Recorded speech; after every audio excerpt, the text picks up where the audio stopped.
Hello friends, இறைவன் இருக்கின்றார் என்பதை பேச்சிலே மட்டுமல்ல, சரியான நேரம் வரும் பொழுது செயலிலேயும் செய்து இந்த உலகத்திற்கு காண்பிக்க வேண்டும் என்ன நோக்கத்தோடு ஆரம்பிக்கப்பட்டது தான் இந்த தமிழ் கிறிஸ்தவ யூடியூப் சேனல். என்னுடைய பெயர் பீட்டர், வில்லியம் ஜி பீட்டர். பரிசுத்த வேதாகமத்தினுடைய கருப்பொருளை பற்றி நான் பேசியிருந்தேன். அதில் ஒரு மனிதன் சாகக்கூடியவனாக இருக்கிறான். அவன் சாகாத நிலைக்கு வர வேண்டும் என்ற நோக்கத்திற்காக தான் வேதாகமம் கொடுக்கப்பட்டிருக்கிறது என்று சொல்லி நான் பேசியிருந்தேன். அதில் எபிரேயர் 9வது அதிகாரம் 27வது வசனம் எந்தெந்த வகையில் அல்லது எந்தெந்த விதங்களில் அது மனிதர்களுக்கு பொருந்துகிறது என்று சொல்லி நான் பேசியிருந்தேன். அதற்கப்புறம் ஒரு சில நாட்களுக்கு முன்பதாக வேதாகமத்தை வாசிப்பதனுடைய பலன் என்ன என்று சொல்லி நான் பேசியிருந்தேன். அதாவது வேதாகமத்தை வாசிப்பதனுடைய பலன் நாம் முதிர்ச்சி அடைந்தவர்களாக இருக்க வேண்டும்.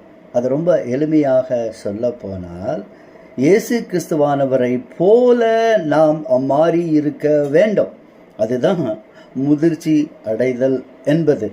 ஏன்னா இயேசுவானவர் இந்த உலகத்தில் வாழ்ந்த பொழுது 33.5 வருடங்கள் வரைக்கும் தான் அவர் இந்த உலகத்தில் இருந்தார். ஆனால் அவரை போல நாம் மாற வேண்டும். காரணம் என்ன? அவர் தான் சகாமை உடைய மனிதர் என்று சொல்லி நம்ம நிஜத்திலேயே நம்ம உறுதி செய்ய நம்மளால் முடியும். அதனால் அவர் இந்த உலகத்தில் அகிலத்தையும் அந்த சராசரத்தையும் படைத்த தேவன் இந்த உலகத்தில் ஒரு சாதாரண மனிதனாக வந்தது அவருடைய வாழ்வை நமக்கு மாதிரியாக வைத்துவிட்டு சென்றிருக்கிறார். அதனால் அவரை போல மாறுவது தான் முதிர்ச்சி அடைதல் என்று சொல்லி நான் விளக்கி இருந்தேன். இப்போ வேதாகமத்தை நம்ம எப்படி பயன்படுத்துகிறோம்? அது மிகவும் முக்கியமான ஒரு செயலாக இருக்கிறது. வேதாகமத்தை எப்படி நம்ம பயன்படுத்துகிறோம்? நான் ஏற்கனவே என்னுடைய செய்திகளில் சொல்லியிருப்பேன். இந்த 2000 வருட காலத்தில் கிறிஸ்தவ உலகத்தில் பார்த்தா 50,000த்திற்கும் மேற்பட்ட சபை பிரிவுகள், சர்ச் டினாமினேஷன்ஸ் இருக்கிறத நீங்கள் பார்க்கலாம். அதனால் நிறைய கொள்கை குழப்பங்கள் எல்லாம் இருக்குது. அதனால் இது அத்தனை டினாமினேஷன்ஸும் உண்மையாக இருக்கிறது என்று நம்ம சொல்லவே முடியாது. ஏன்னா ஒவ்வொரு சபை பிரிவுக்கும் இன்னொரு சபை பிரிவிற்கும் நிறைய வித்தியாசங்கள் போதனை கடுத்த விஷயங்களில் இருக்கிறதுனால எல்லாத்தையும் நம்ம உண்மையாக இருக்கிறார்கள் என்று சொல்லி அப்படி நம்ம டோட்டலாக சொல்ல முடியாது. ஏதோ ஒரே ஒரு சபை மட்டும்தான் உண்மையான சபையாக இருக்க முடியும். மற்ற சபைகளிலையும் பல சத்தியமான செய்திகள் எல்லாம் இருக்கலாம். ஆனால் இறைவன், அதாவது இயேசுவானவர் உண்டாக்கின சர்ச் என்பது ஒரே ஒரு சபை மட்டும்தான் இந்த உலகத்தில் இருக்கிறது. மற்றதெல்லாம் என்னவா இருக்கிறது? மற்றதெல்லாம் போட்டியாளர்கள்னு நீங்கள் வச்சுக்கோங்களேன், காம்படிட்டர்ஸ் இல்லையா? நமக்கு நிறைய போட்டியாளர்களெல்லாம் இருக்கணும். அப்போ தான் எல்லாரும் வேதத்தை வாசிப்பார்கள். வேதத்தை வாசிக்கிறது மட்டும் அதை தியானிப்பார்கள், அதை பற்றி சிந்திப்பார்கள். சிந்தனை செய்து யாரோ ஒருத்தர் தான் என்ன பண்ண முடியும்? இயேசு கிறிஸ்தவானவரை போல ஒரு சிலர் தான் வர முடியும் இல்லையா? இப்போ ஒரு உதாரணம் வேதாகமத்திலையும் அந்த உதாரணம் சொல்லப்பட்டிருக்கிறது. அதாவது ஒரு 10 பேர் ஒரு ஓட்டப்பந்தயத்தில் ஓடிக்கொண்டிருக்காங்கன்னு வச்சுக்கோங்க. இப்போ எல்லோரும் ஓட்டப்பந்தயத்தில் ஓடிக்கொண்டு தான் இருக்கிறாங்க. ஆனால் யாரோ ஒருத்தர் தான் என்ன பண்ணுவார்? அதில் வெற்றி அடைவார். ஸோ அதை போல தான் இந்த சபை பிரிவுகளும் 50,000 டினாமினேஷன் இருந்தாலும் ஏதோ ஒன்று தான் அதில் கிறிஸ்துவானவர் உண்டாக்கின சபையாக இருக்க முடியும். அதற்காக மற்ற சபையில் இருக்கிறவங்களெல்லாம் நம்ம ரொம்ப தர குறைவாக பேசுகிறதாக அர்த்தம் கிடையாது. அவர்கள் எல்லாரும் போட்டியாளர்கள் இல்லை. போட்டின்னு வந்துட்டால் எல்லோரும் என்ன பண்ண வேண்டும்? முயற்சிகள் செய்ய வேண்டும். யாராவது ஒரு சிலர் இயேசு கிறிஸ்துவை போல வர வேண்டும். அதுதான் நிஜம், அதாவது உண்மையாக இருக்கிறது. ஸோ அதனால் வேதாகமத்தை எப்படி பயன்படுத்துகிறோம் என்பது மிக மிக முக்கியம். ஏனென்றால் நான் ஏற்கனவே சொல்லியிருக்கிறேன், வேதாகமம் கடந்த காலத்திற்கு பொருந்தும், நிகழ்காலத்திற்கும் பொருந்தும், அது எதிர்காலத்திற்கும் பொருந்தும். காரணம் என்ன என்று பார்க்கும் பொழுது, இந்த வேதாகமமே இந்த உலகத்தில் நடக்கக்கூடிய சம்பவங்கள் முதலிலிருந்து கடைசி வரைக்கும் நடக்கிற சம்பவங்களை பற்றி தான் இது எழுதப்பட்டிருக்கிறது. ஆனால் எல்லா நாட்களிலும் மனிதர்கள் நம்ம கிடையாது. கடந்த காலத்தில் மனிதர்கள் இருந்திருக்காங்க, இப்போ நம்ம இருக்கிறோம். எதிர்காலம் எப்படி இருக்கும்னு சொல்லி நம்மளால் சொல்ல முடியாது. அப்போ எதிர்காலத்தில் நம்ம என்ன நடக்கும்னு சொல்ல முடியும் அப்படின்னு சொல்லுவோமானால், இப்போ எதிர்காலத்தை பற்றி பரிசுத்த வேதாகமத்தில் என்ன சொல்லப்பட்டிருக்கிறது என்பதை நாம் அறிந்து புரிந்து கொள்ள வேண்டும். அப்படி அறிந்து கொண்டுட்டோம் என்று சொன்னால் எதிர்காலத்தில் என்ன நடக்கணும் நம்மளால் என்ன பண்ண முடியும், சொல்ல முடியும். அதனால் வேதாகமத்தை எப்படி நாம் பயன்படுத்துகிறோம், இதில் முக்கியமானது வேதாகமத்தை பயன்படுத்துகிற விஷயத்தில் வேதாகமம் எழுதப்பட்டிருக்கிற விதத்தை நாம் வாசித்து பார்க்கும் பொழுது, நான் ஏற்கனவே சொல்லியிருக்கிறேன், அது ஒரு வரிசைப்படுத்தி எழுதப்பட்டிருக்கிறது. The Bible has been written in a chronological order என்று சொல்லி நம்ம பார்க்கிறோம். அப்போது ஆதியில் என்ன நடந்தது என்பது நமக்கு தெரியாது, ஆனால் பைபிளில் எழுதி வைக்கப்பட்டிருக்கிறது. அதை நம்ம வாசித்து தான் நம்ம தெரிஞ்சுக்கிறோம். அதனால் நமக்கு இந்த வேதாகமத்தில் சொல்லப்பட்டிருக்கிற விஷயங்கள், கடந்த காலத்தை பற்றி சொல்லப்பட்டிருக்கிற விஷயங்கள் அனைத்துமே நமக்கு ஒரு தகவலுக்காக அது எழுதி கொடுக்கப்பட்டிருக்கிறது. தகவலுக்காக, it's an information for us to know what really happened in the past. அதுதான் வேதாகமத்தில் அதிகமாக சொல்லப்பட்டிருக்கிறது. அப்புறம் நிகழ்காலத்தில் சில சம்பவங்கள் நடக்க வேண்டியது இருக்குது, அதை நாம் நடைமுறைப்படுத்த வேண்டும். நான் சொல்லியிருக்கிறேன் உங்களுக்கு, தகவலுக்காக நிறைய விஷயங்கள் வேதாகமத்தில் எழுதப்பட்டிருக்கிறது. இரண்டாவது, நடைமுறைப்படுத்துவதற்காக சில விஷயங்கள் எழுதப்பட்டிருக்கிறது. Right? In the Bible also have information for us to implement in our present life. இந்நிகழ்காலத்தில் நாம் அதை நடைமுறைப்படுத்த வேண்டும் என்பதற்காகவும் எழுதப்பட்டிருக்கிறது. கடைசியாக எதிர்காலத்தை பற்றி எழுதப்பட்டிருக்கிறது. எதிர்காலத்தை தெரிந்து கொள்ள வேண்டுமானால் நாம் தூய ஆவியானவர் அல்லது பரிசுத்த ஆவியானவர் அவரை நம்மளுடைய சரீரத்திற்குள்ளாக, உடலுக்குள்ளாக அவர் வாசம் செய்ய வேண்டும். அப்பொழுது தான் எதிர்காலத்தில் என்ன நடக்கும் என்று சொல்லி நமக்கு தெரிவதற்கு வாய்ப்பு இருக்கிறது. காரணம் என்ன? தேவனுக்கு, கடவுளுக்கு கடந்த காலம் என்றோ நிகழ்காலம் என்றோ எதிர்காலம் என்றோ ஒன்று கிடையாது. அவர் காலத்திற்கும் வானத்திற்கும் அப்பாற்பட்டவராக இருப்பதனால அவருக்கு சகலமும் தெரியும். அதனால் பரிசுத்த ஆவியானவர் அல்லது தூய ஆவியானவர் ஒரு மனிதனுடைய சரீரத்திற்குள்ளாக வாசம் செய்யும் பொழுது அந்த மனிதனுக்கு எதிர்காலத்தையும் தெரிந்து கொள்ளலாம். உதாரணத்திற்காக, இப்போ இயேசு கிறிஸ்துவானவர் எப்போ இந்த உலகத்தில் வரப்போகிறார் என்று சொல்லி யாருக்குமே தெரியாது என்று சொல்லி வேதாகமத்தில் எழுதப்பட்டிருக்கும். புதிய ஏற்பாட்டில் நீங்கள் வாசிக்கலாம். ஆனால் இயேசு கிறிஸ்துவானவர் எப்போ வருகிறார் என்பதை தெரிந்து கொள்வதற்கு வாய்ப்புகள் இருக்கிறது. எப்படி வாய்ப்புகள் இருக்கிறது என்று நாம் எண்ணி பார்க்கும் பொழுது, சிந்தனை செய்து பார்க்கும் பொழுது, யோவான் சுவிசேஷம் 14வது அதிகாரம் 23வது வசனத்தில் இப்படி இயேசுவானவர் சொல்லியிருக்கிறார். அதாவது, எனக்கு அன்பாய் இருக்கிறவன் என்னுடைய கட்டளைகளை கை கொள்ளுவான், பிதா அவனிடத்தில் அன்பாய் இருப்பார், நாங்கள் அவனிடத்தில் வாசமாயிருப்போம் என்று சொல்லி இயேசுவானவர் அங்கே சொல்லியிருப்பார். அங்கே பாருங்கள், யார் யார் அங்கே வந்திருக்கிறாங்க? பிதா, குமாரன், பரிசுத்த ஆவியானவர், திரியேக தேவன், மூன்று பேருமே ஒரு மனிதனிடத்தில் வாசமாக இருக்கிறார் என்று அங்கே எழுதப்பட்டிருக்கிறது. அப்படியானால் இயேசு கிறிஸ்துவானவருடைய வருகை, நேரம், காலத்தை பற்றி அந்த மனிதனு தெரிந்து கொள்றதுக்கு வாய்ப்புகள் இருக்குது. காரணம் என்ன? அந்த மனிதனுக்குள்ளே யார் இருக்கிறார்? பிதாவானவர் இருக்கிறார். அப்போ பிதாவானவர் இருக்கிறதால பிதாவுக்கு மட்டும்தான் தெரியும் இயேசு கிறிஸ்துவானவர் அவருடைய ஒரே பேரான குமாரனை எப்பொழுது இந்த உலகத்திற்கு வர போகிறார் என்று சொல்லி. அதனால் பிதாவுக்கு தெரிகிறதுனால பிதா ஒரு மனிதனிடத்தில் வாசமாக இருக்கும் பொழுது அந்த மனிதனுக்கு தெரிந்து விடும். ஒரு உதாரணத்திற்காக இந்த வசனத்தை நான் உங்களுடைய சிந்தனைக்காக சொல்லுகிறேன். சரி, என்னுடைய இந்த நாளுடைய செய்தி, வேதாகமத்தை எப்படி பயன்படுத்துவது இந்த வேதாகமத்தை நாம் வாசிப்பது, பயன்படுத்துவது என்பது வேதாகமத்தினுடைய அடிப்படையான விஷயங்கள் நமக்கு தெரிந்திருக்க வேண்டும். நான் இந்த அடிப்படையான விஷயங்களை மட்டும் சொல்லிட்டு நான் இதை முடித்து விடுகிறேன். இப்பொழுதே 10 நிமிடத்திற்கு மேலே போயிட்டு இருக்கிறது. வேதாகமத்தினுடைய அடிப்படையே ஆதாம் மற்றும் ஏவாள் என்ற ஒரு ஆணும் ஒரு பெண்ணும் அவர்களுடைய வாழ்க்கை தான் நமக்கு வேதாகமத்தினுடைய அடிப்படை. அங்கே அவருடைய ஜீவியத்தில் என்ன நடந்திருக்கிறது என்று சொல்லி நாம் சிந்தனை செய்து பார்க்கும் பொழுது, இன்றைக்கு நான் வேதத்தை வாசிக்கிறோம். இந்த வேதத்தை வாசிக்கிறோம், அந்த செய்தியானது ஆரம்பத்தில் நடந்த ஒரு செய்தியாக இருக்கிறது. அப்போது ஒரு ஆதியில் நடந்த சம்பவத்தை எப்படி இன்றைக்கு நாம் உறுதி செய்வது? அப்போ இன்றைக்கு உறுதி செய்வதற்கு நமக்கு என்ன என்ன வாய்ப்புகள் இருக்கிறது என்று சொல்லி நம்ம எண்ணி பார்க்க வேண்டும்.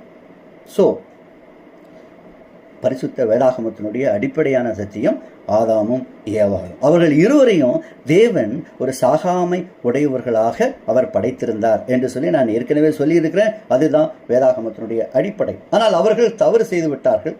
அதனால் அவர்கள் சாவுக்கு ஏதுவான ஒரு மனிதர்களாக மாறிப்போனார்கள் என்று சொல்லி நான் சொல்லியிருக்கிறேன். Adam and Eve have been passed over from immortality unto mortality என்று சொல்லி நான் சொல்லியிருக்கிறேன். சரி, இது எப்படி அவர்கள் ஒரு சாகாமையான நிலைமையிலிருந்து ஒரு சாவுக்கு ஏதுவான நிலைமைக்கு வந்தார்கள் என்பதுதான் மிக மிக முக்கியமான விஷயம். அதுதான் அடிப்படையான விஷயம்.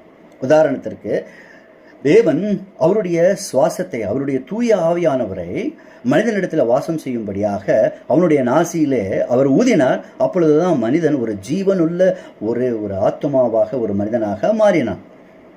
அதே மனிதனிடத்திலிருந்து ஒரு எலும்பை எடுத்து அந்த மனிதனுக்கு ஏற்ற துணையாக மனைவியை உருவாக்கினார், ஒரு பெண்ணை உருவாக்கினார். அவர்களுக்கு பேர் தான் ஏவாள். சரியா?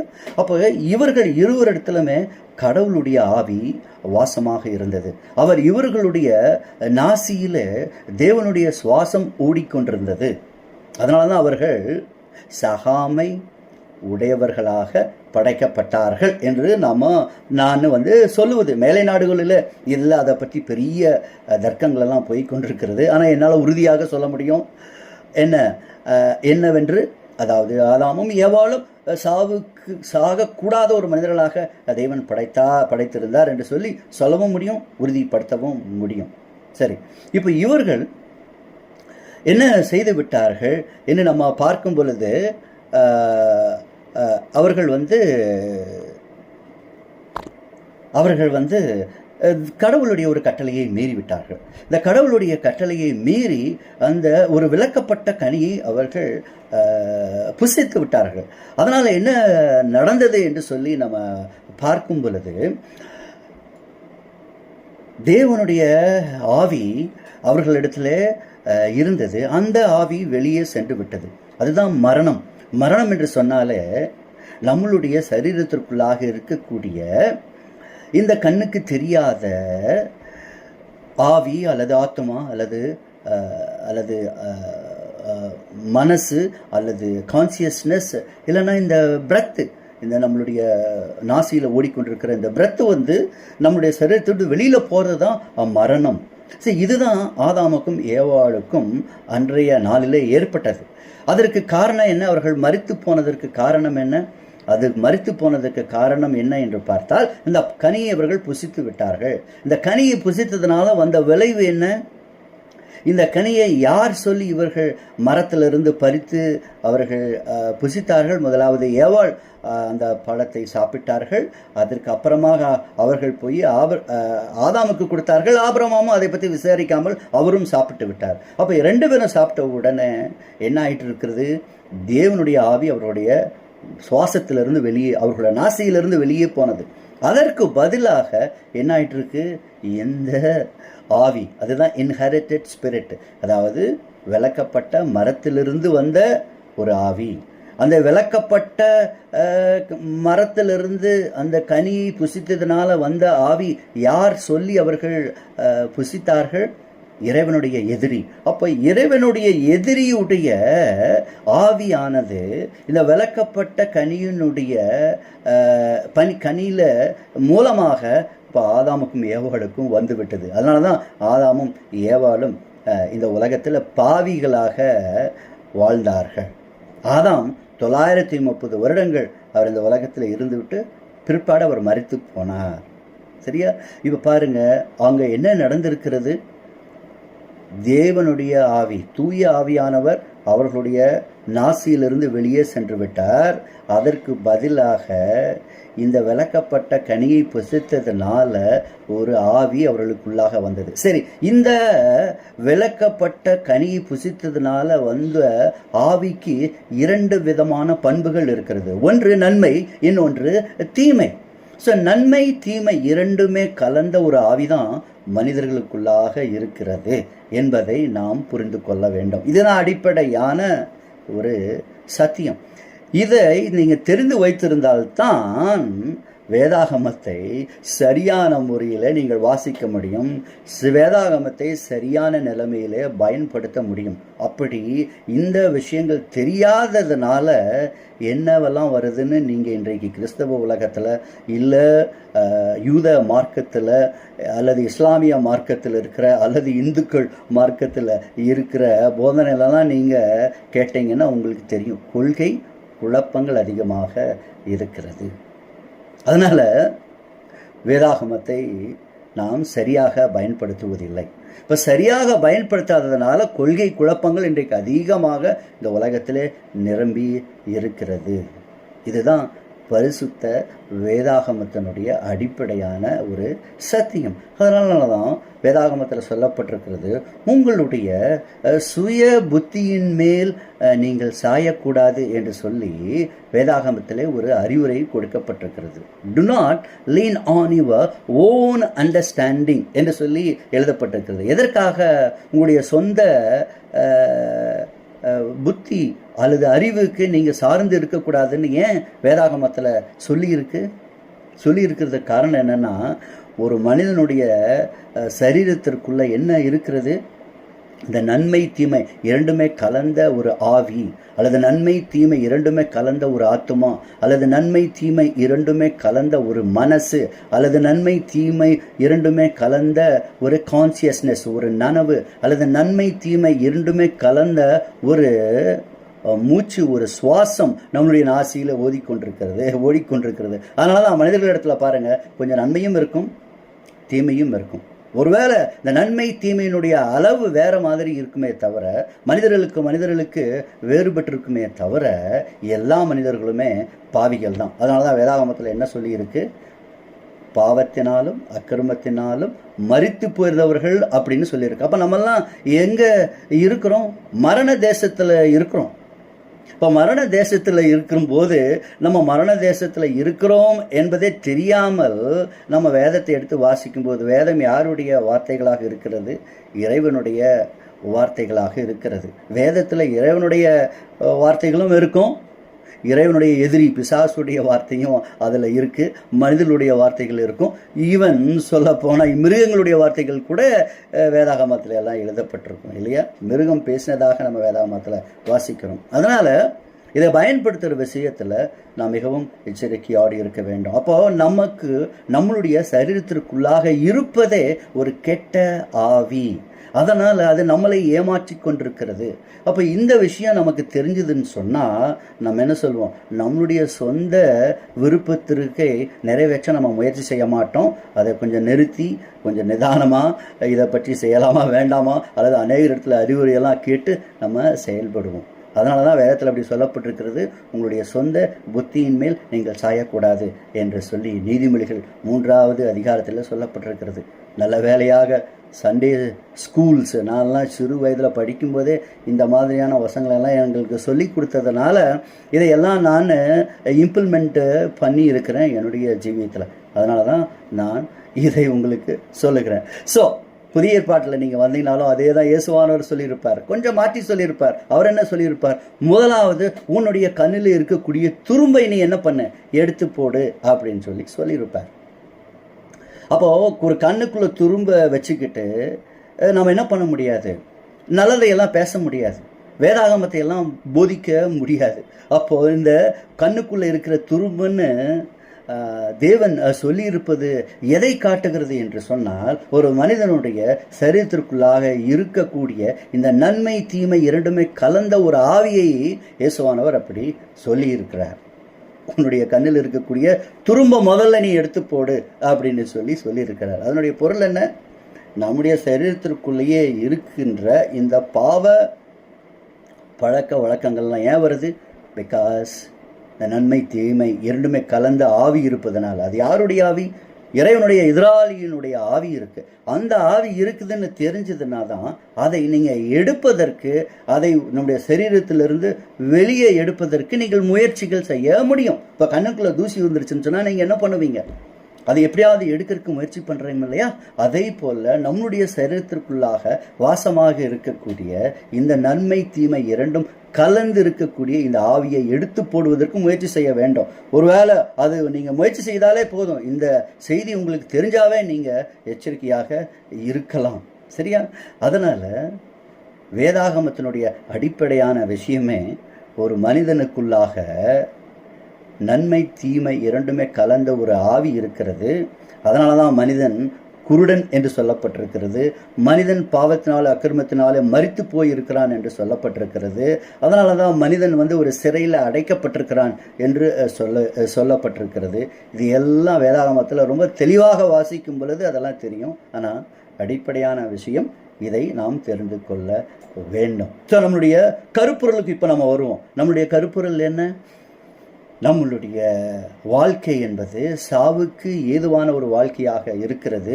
அது சாகாமையுடைய நிலையை அடைய வேண்டும் என்பது தான் வேதாகமத்தினுடைய கருப்பொருள். அப்போ அதை அடையணும்னா நம்ம என்ன செய்திருக்க வேண்டும்? இந்த வேதாகமத்தை முறையான முறையில் பயன்படுத்த வேண்டும். அதே நேரத்தில் வேதத்தினுடைய அடிப்படை சத்தியங்கள் நமக்கு தெரிந்திருக்க வேண்டும். அதன்படி நம்ம நடக்கிறோமோ இல்லையோ அது ரெண்டாவது விஷயம். ஆனால் கொள்கை ரீதியில் நமக்கு விஷயங்கள் தெரிந்திருக்க வேண்டும். இதுதான் வேதாகமத்தினுடைய அடிப்படையான ஒரு செய்தி. ஸோ இப்பொழுது 22 நிமிடம் ஆகிவிட்டது. தயவு கூர்ந்து மன்னித்துக் கொள்ளுங்கள். நீங்கள் இதை கவனமாக உங்களுக்கு நேரம் கிடைக்கும் போது வாசியுங்கள். அதாவது கேட்டு பாருங்கள், சிந்தனை செய்து பாருங்கள். உங்களுடைய சிந்தனைகளை தூண்டி விடுவதே என்னுடைய நோக்கமாக இருக்கிறது. மற்றபடி நான் எப்பொழுதும் சொல்வதை போல யாரையும் அவர்களுடைய நிலையிலிருந்து என்னுடைய நிலைக்கு வாருங்கள் என்று அழைப்பது கிடையாது.